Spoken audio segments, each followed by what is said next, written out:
Bonjour Philippe. Bonjour Monica, Comment ça va? ça va bien toi? Ça va bien, merci. Là, c'est début août, Mhm. la rentrée arrive vite. Très vite. Peut-être qu'on en parle un peu, hein? Oui, Ce serait une bonne idée. très bonne idée. Moi, qu'est-ce que je voulais apporter, c'était un petit peu les matières un peu qui manquent pour les enfants.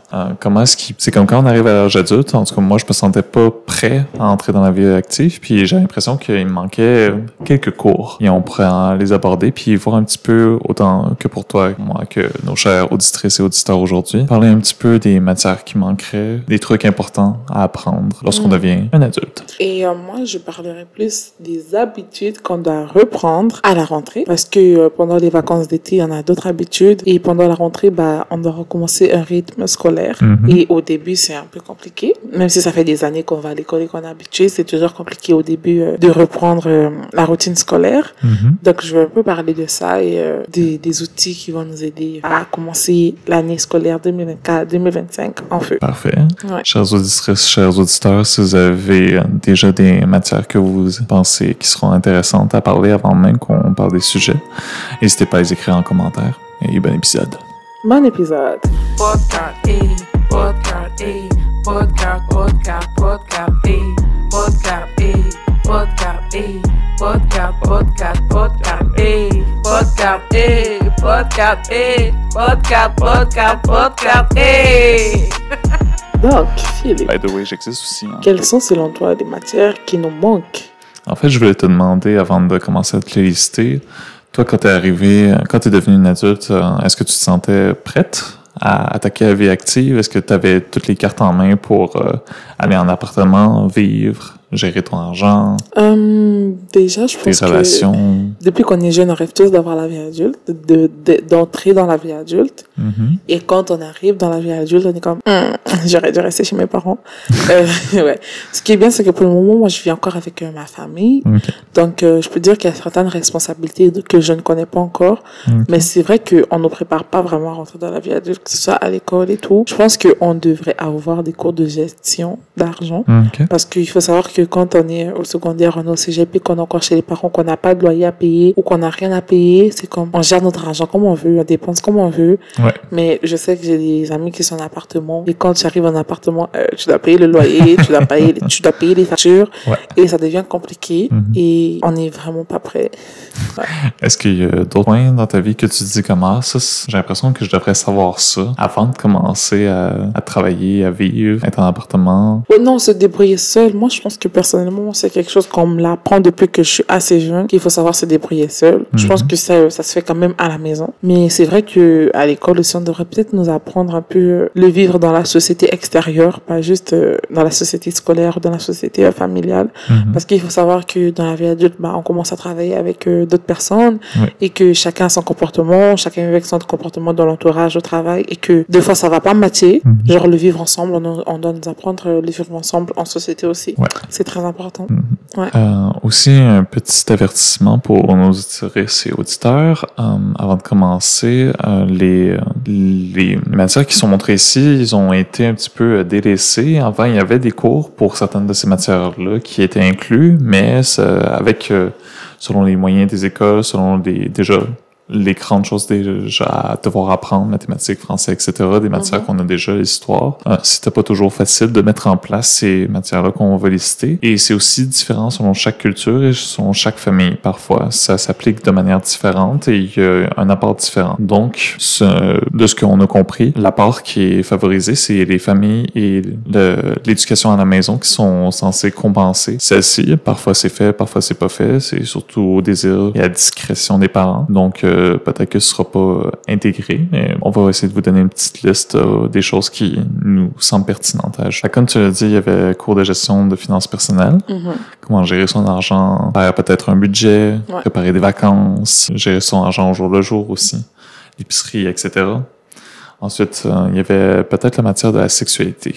J'ai l'impression que l'éducation sexuelle chez les jeunes, ou en tout cas même quand on devient adulte, elle est pas très claire. Malheureusement, comme c'est pas mis en avant ou c'est pas beaucoup favorisé, c'est malheureusement souvent la pornographie qui éduque les jeunes. Et pas toujours de la meilleure des manières. Ouais. Donc, il y a aussi ça. Et ensuite, il y a la santé psychologique, autant chez les garçons que chez les filles, selon différents aspects. Pour exemple, mettons chez les garçons, lorsqu'il y a deux garçons qui se battent à l'école, il y en a qui peuvent se demander si on devrait les arrêter. Mais aussi, on peut entendre dire, mais non, c'est pas grave. C'est des gars, ils sont comme ça. Ils doivent faire sortir leur colère, leur frustration. On s'estime beaucoup de pouvoir de l'éducation. C'est pas forcément acquis ou né. C'est quelque chose qui est construit. Puis on peut le changer à force avec l'éducation. C'est l'importance de savoir traiter les émotions. En tout cas, surtout pour les jeunes garçons, là. Pour les jeunes filles, ce serait davantage peut-être relié à l'anxiété et la perception de soi-même. Avec les réseaux sociaux, il y a beaucoup plus de dépression depuis leur arrivée. Ouais. Beaucoup plus d'anxiété généralisée, autant peu importe chez les jeunes, mais surtout chez les jeunes filles qui ont beaucoup de modèles qu'ils essaient de s'inspirer ou auxquels ont l'impression qu'ils sont censés se comparer, alors que c'est pas forcément le cas. Donc, d'enseigner tout ça, parce que ce serait un bon début. En lien avec ce dernier point, il y a aussi la santé numérique, l'utilisation des appareils électroniques, des intelligences artificielles, comment s'assurer que ça ne prenne pas trop de place dans nos vies. Oui, ça c'est très important, parce que c'est quelque chose qui prend beaucoup de place. Et je pense qu'il y a des gens qui deviennent dépendants des appareils et qui ne savent pas à quel moment, c'est quoi la limite en fait. Et c'est vrai qu'on doit aussi en parler dans les écoles. Même nous, en tout cas moi personnellement, je suis pas né absolument avec un iPad dans les mains ou avec la technologie. Puis je suis devenu accro à mon téléphone avec les réseaux sociaux, etc. Là, il commence à avoir un petit peu plus de développement sur l'utilisation, des propositions, mais c'est comme si c'est pas intégré dans le système scolaire, dans l'éducation que les parents font à leurs enfants. C'est pas encore intégré absolument. Puis en ce moment, on voit avec des générations d'enfants qui naissent avec des écrans devant leurs yeux constamment. C'est pas toujours évident, puis il y a des raisons pour lesquelles les parents utilisent ces écrans-là, puis c'est tout à fait correct. L'important, c'est peut-être d'essayer d'avoir une relation un tout petit peu plus saine. Commencer par là, puis y aller une étape à la fois pour essayer de s'aider et s'améliorer.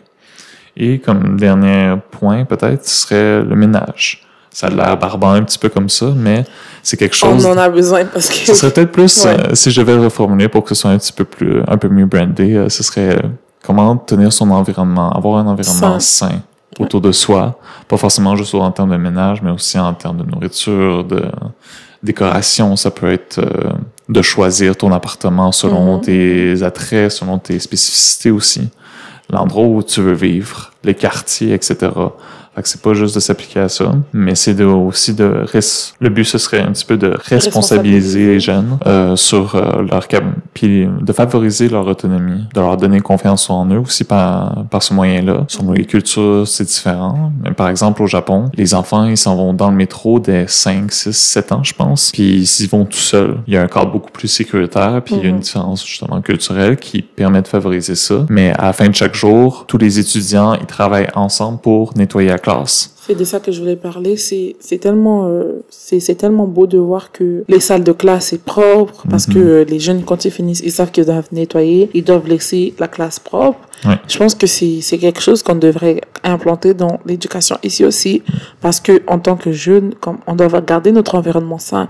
C'est nous qui venons à l'école tous les jours et si c'est sale, c'est comme... C'est un esprit sain dans un corps sain, dans un environnement sain aussi. Donc, c'est pour clarifier l'esprit, pour aider aussi à l'appréhender, l'espace. Parfois, lorsqu'on arrive dans un nouvel endroit, lorsqu'on a un nouvel arrivant dans un pays, dans une école, etc., mais on a perdu nos repères. Le fait d'être capable de s'organiser puis de s'orienter dans son espace, ça aide beaucoup à se rassurer et avoir confiance en soi pour le futur. Avec tout ça, ça demande quand même beaucoup de gestion pour être capable de trouver puis de s'ajuster. À la rentrée, souvent après l'été, on a perdu un peu nos bonnes habitudes. Ce serait quoi les bonnes habitudes qu'il faudrait reprendre spécifiquement? Déjà, c'est le sommeil. Parce qu'il faut savoir que pendant l'été, on est autorisé à dormir plus tard, à se réveiller plus tard. Donc, à la rentrée, moi, je sais que ma mère, c'était 2 semaines avant la rentrée, on recommençait à dormir à 20h. Pour qu'on puisse s'habituer. Donc, on recommençait à dormir à 20h et se réveiller tôt pour qu'on puisse s'habituer pour pas que quand l'école va commencer, on a du retard, arriver le premier jour à l'école en retard. Donc, c'est très important. Je pense que c'est bien aussi parce qu'il faut pas juste attendre le jour de la veille de la rentrée pour aller dire à l'enfant d'aller dormir à 20h, mais il aura du mal parce que le système s'est habitué à un autre système. Que notre système de sommeil s'est habitué habitué à un autre cycle de Oui. sommeil. C'est habitué à un autre cycle de sommeil. Ouais. Donc, ça fait qu'il doit réapprendre le nouveau cycle. Donc, ça, c'est très important parce qu'on veut pas être en retard à l'école. Sinon, on a des retenues. Moi, j'avais tendance à rater souvent le premier et dernier jour d'école parce que l'horaire changeait beaucoup. C'était pas mes alarmes que j'avais l'habitude de mettre. Moi, je Ouais. me réveille demain avec des alarmes, il y en a que c'est naturellement d'autres. Et moi, c'était toujours comme de le préparer à l'avance. J'avais un petit peu de misère. Les jours suivants, ça allait bien. Puis, à force, je rentrais dans la routine, mais le fait de se préparer à l'avance, c'est une Ouais, bonne exactement. C'est une très bonne idée. C'était ça mon autre point. Se préparer à l'avance. Faut pas attendre le matin de l'école pour préparer son lunch. Ah, Pour ah. préparer son sac à dos. Mhm. Moi, je préparais mon sac de l'école. Je suis quelqu'un, j'aimais beaucoup l'école. Du coup, je préparais, dès qu'on m'achetait les nouvelles fournitures scolaires, je préparais déjà, je mettais tout dans mon sac à dos. Ouh. Je regardais mon horaire et je mettais les cours dont j'aurais besoin. OK. Et mon sac à dos, ce que je portais, est prêt déjà dans D'accord. son coin. Donc, le premier jour, je suis pas en mode rush Ouais. pour savoir ce que je vais porter, pour savoir ce que je mets dans mon sac à dos. Donc, ça, c'est une préparation qu'il faut faire à l'avance. Ça peut être la veille, peut-être le soir ou 1-2 jours en avance pour que le jour même, ça soit qu'on repose. Parce que je sais que dans beaucoup d'écoles, pendant la rentrée scolaire, on nous donne comme une deadline pour arriver en retard. Ouais. Comme on gère pas parce qu'on sait que la rentrée scolaire, beaucoup de gens qui sont en retard. Ouais, parce Et- qu'ils sont pas habitués, justement, ils ont pas prévu à l'avance. C'est ça, ils n'ont pas prévu à l'avance. Et moi, ce qui était bien, c'est que j'étais jamais en retard le premier jour. Parce que j'aimais pas être en retard. Je voulais toujours avoir les meilleures places, Ah, avoir le temps de parler avec mes amis avant de commencer les cours. Ouais. Donc, on préparait toujours tout en avance. Et je trouve que c'est quelque chose qui m'a beaucoup aidé aussi, de tout préparer en avance, parce que c'est une habitude que j'ai même gardée maintenant en étant adulte et tout. Donc, merci maman pour ça. Donc, c'est ça. Et ensuite aussi, les écrans. Oh, Pour ok. réduire le temps des écrans. Moi, je sais que j'avais mon frère il nous avait mis un système de contrôle parental. OK. Donc, pendant l'été, ça va, c'était lourd. On avait jusqu'à comme 1 heure et tout. Ouais. Mais bizarrement, dès la rentrée, à 22 heures, ton ordi se ferme. À moins que tu aies un travail vraiment important qui te prend plus de temps. Ouais. Comme il va débloquer l'écran, mais sinon, ton écran, il est bloqué. Ah, ouais. OK. Et le Wi-Fi sur ton téléphone, il ne marche plus parce qu'il a installé un système vraiment. Oh non! Mais ça nous aidait aussi. Ouais. Parce que quand il ne faisait pas ça, mon frère et moi, on dormait à 3-4 heures. Et Non, on c'est arrivait en retard. Donc, C'est sûr que ça met un meilleur cadre aussi. ouais, et c'est un meilleur cadre. Donc, il faut recadrer les jeunes, les apprendre à comment gérer leur temps d'écran quand l'école recommence. Parce que ce n'est pas le même temps que pendant l'été où on n'a rien à faire. Le contrôle parental, j'ai l'impression que ça aide à avoir un cadre plus sain au Oui. niveau de l'utilisation des outils technologiques. Ouais. Non, c'est vraiment, c'est un beau système, le contrôle parental. Donc, c'est raisonnable encore là. Tant que c'est raisonnable, ne ferme pas l'ordinateur de ton enfant à 18 heures, il va Ouais, pas c'est dormir.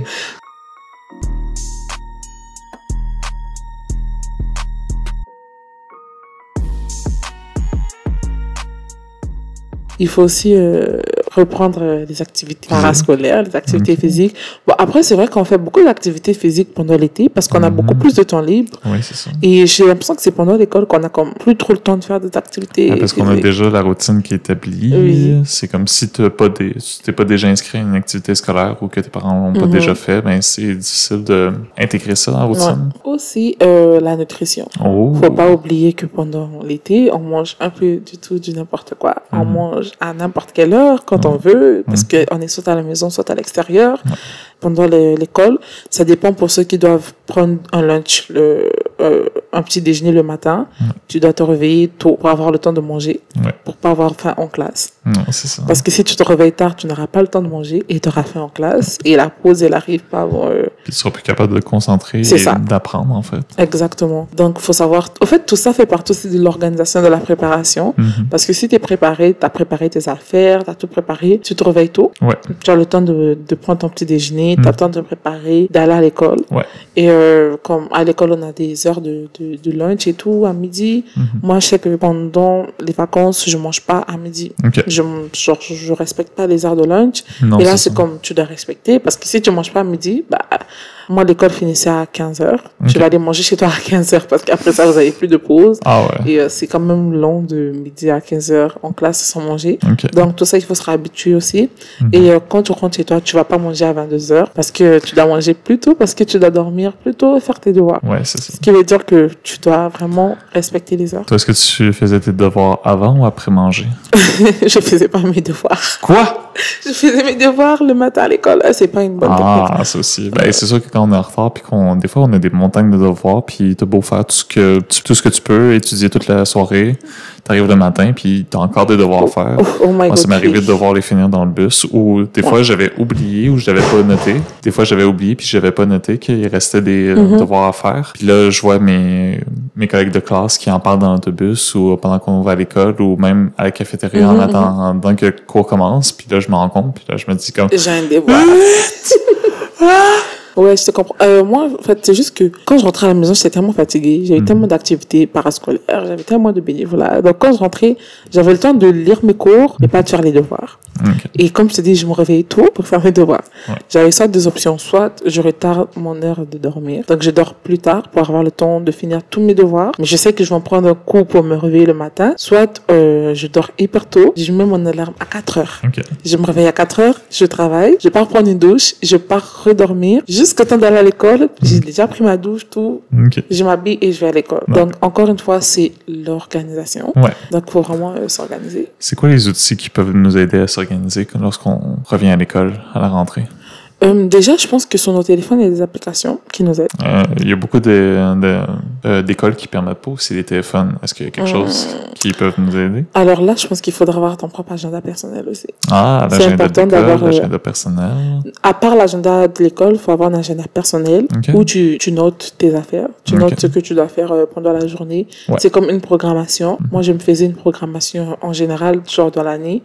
Je sais que j'avais un calendrier. Quand je rentrais dans ma chambre, j'avais pris un carton blanc, que j'avais fait un calendrier, les heures de réveil, les heures où je dois faire mes devoirs, les heures de répète. Donc, j'avais tout pris en compte et c'était dans mon calendrier. Donc, quand je me réveillais le matin, ça faisait partie des premières choses que je voyais. Ok. Et je savais que le lundi, je dois faire ça. Le mardi, c'est comme ça. Ouais. Et c'est comme, oui, il faut faire le ménage aussi, il faut un peu cuisiner. Je savais que quand je dois cuisiner à la maison, c'est comme, je dois encore m'adapter. Donc, c'était vraiment un calendrier. Ouais. Donc, faites un calendrier. Si vous savez, par exemple, ça peut pas être pour toute l'année parce que l'année, ça change. Moi, je le faisais chaque 3 mois. Ok. Je sais que ce trimestre-là, ça sera comme ça. Le prochain mois, ça sera comme ça. Ouais. Donc, j'avais mon calendrier qui m'aidait déjà, qui m'aidait à visualiser pour pas que j'ai improvisé. Parce que quand j'ai improvisé ma journée, c'était catastrophique.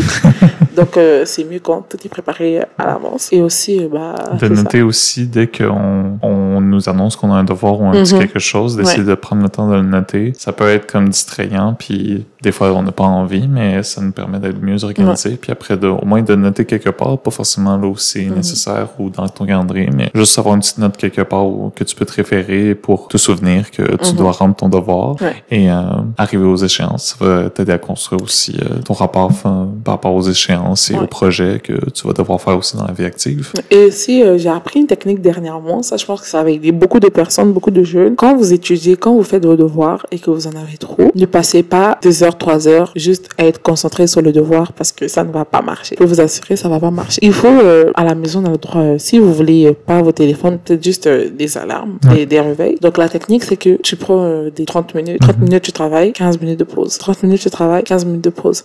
Parce qu'on a remarqué que quand on essaye d'être trop focus, à trop réviser, à trop travailler, Pas juste perdre du tu temps. vas perdre ton focus et tu seras plus vraiment concentré. D'accord. Alors que quand tu te permets un 15 minutes de pause où tu peux aller boire de l'eau, tu peux un peu toucher ton téléphone, voir un peu, et après tu reviens travailler, c'est comme t'es plus concentré et t'es plus dedans et tu révises mieux parce que tu sais que dans ces 30 minutes-là, tu as un objectif que tu dois atteindre. Tu sais que je dois lire un tel nombre de pages, donc c'est vraiment mieux. Ok. Je pense que essayer cette technique, ça marche vraiment. Moi, ça m'aide. Je l'ai appris il y a pas trop longtemps. Je suis comme, mais il était où depuis longtemps? Parce que juste essayer de se concentrer et les téléphones, ne mettez pas les téléphones à côté de vous quand vous travaillez, quand vous faites vos devoirs. Ça va vraiment vous déconcentrer. Le mettre dans un tiroir, le mettre au salon, loin de vous pour avoir le temps de réviser. Accrochez-le sur le chien, il va aller se promener avec. Ouais, donc c'est ça. Ça aide vraiment. Et aussi, je sais pas comment vous faites, mais moi, j'ai 5 réveils dans mon téléphone. J'ai 5 alarmes. 5 réveils? Oui, parce que je me réveille pas. Et je sais que je suis pas la seule. On est nombreux que quand le réveil sonne, on met plus tard. Donc, c'est ça. Vraiment, c'est le mot d'ordre pour cette rentrée, c'est l'organisation. On doit s'organiser parce que je m'inclus aussi dedans. Moi aussi, ma rentrée, c'est en septembre. Donc, faut s'organiser pour être meilleur, pour être plus performant pendant les journées. Donc, c'est vraiment ça. Merci, Monica. Merci, Philippe. On souhaite une bonne rentrée, chers auditeurs et auditrices. Et on vous souhaite une bonne année scolaire. Bonne année scolaire. Abonnez-vous à notre page pour suivre de nouveaux contenus et pour soutenir notre communauté.